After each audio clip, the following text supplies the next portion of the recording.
Hey everyone, good morning. Welcome to the class. Today, I'll begin with a question which you may come across at time while studying active and passive voices. So, mostly we use preposition by before an object or after a verb when we're making a passive out of an active sentence.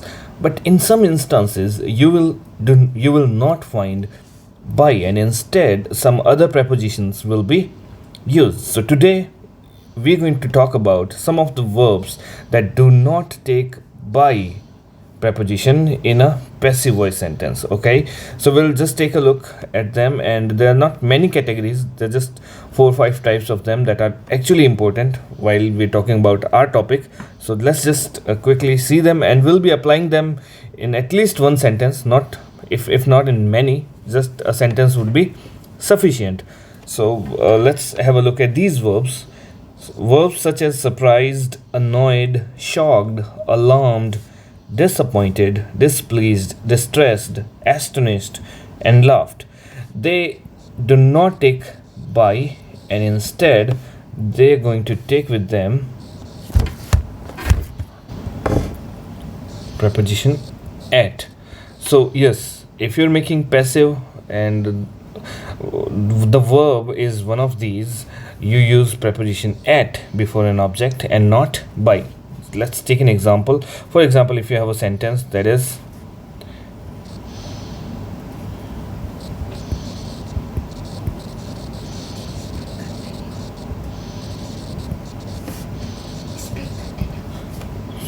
this surprised me. So when you're making passive of it, what really will happen, you'll make object a subject. So this will become I was surprised at this. So in this sentence you don't have by. Okay, you will not be using by, you will be using preposition at. With all these verbs, this is going to be the instance. You will have to use at while making passive when you're using one of these verbs. Okay, so just remember this fact and remember these verbs, and if you find any difficulty, practice. That's it. That is the only way to learn things. Now coming to the second category, words such as married, known, or obliged, they actually take preposition to. So when you're using to, sentence would be I know him. So when you're making passive voice, it will become he is known to me. Easy enough. So instead of by, we use to with these verbs. Remember the verbs. Now coming to the third category, you will be having verbs such as pleased, disgusted, impressed, and charmed, and with these you use preposition with. So a sample example would be